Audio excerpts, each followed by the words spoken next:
Let's wrap this last lecture up real fast. Okay, let's put a nice neat bow on the top of this wonderful recording experience. Module 5, C# arrays, and some best practices.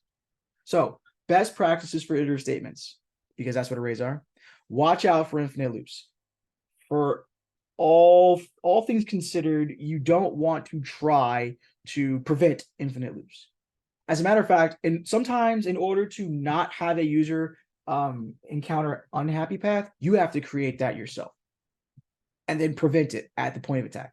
Now, you might be thinking, you're absolutely nuts. What are you talking about? Go back to the while loop lecture. Go back to the while loop lecture. Best practice for while loops are very simple. Best practice for while loops are that they're always true in the sentinel value, and then your exit conditions, you determine when you want to exit. That's it. So watch out for infinite loops. You can write infinite loops in for loops. It's completely possible. You have to be very purposeful. Normally it happens with multi-dimensional jagged arrays. Be purposeful when using jump statements. Break and continue are very powerful. Remember, break stops loop in its entirety. It won't iterate again. Continue stops the iteration in its entirety and will not complete that iteration. It'll just go to the next one. Use jump statements as you can, because jump statements give you that ability to create those exit conditions for your iterative statements. Embed decision structures in your loops. This goes back to your my jump statement comment, right? Add exit conditions.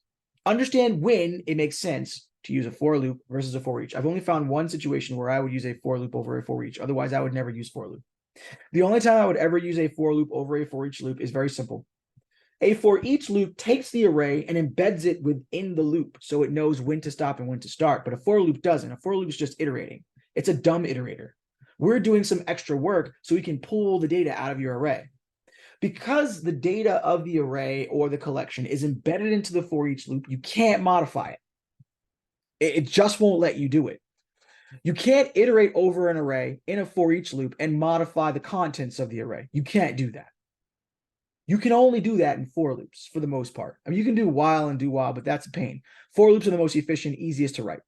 For loops allow you to iterate over an array and modify the contents of the array at the same time, whereas a for each loop doesn't. You might be thinking, when would I ever do that? When you're sorting an array? If you're sorting an array, yeah, you can't change the contents of the array. Meaning, I can't change what's in position 2 to what's position 3. I can't. Because the array is static, it needs to remain static in memory for the for each to work. And efficiency is key. Less is more with loops, which is why a lot of people shy away from using them. It is an advanced part of being a developer and engineer. You're learning about something that takes a long time to master. But once you master it, it makes you so powerful. Less code to write, easier to implement, a path forward. So, as I've said in all my other videos, I'm having a lot of fun. Like and subscribe. Keep on trying at it. Don't give up. You might be like, hey, this is so painful. I'm having a hard time. No one's here to help me. Where are you, Professor Fiske? Well, at the end of the day, I would tell you, sometimes you got to fight through it to get to the end for it to actually make sense. And that's why I always say the same thing. Good luck. Have fun.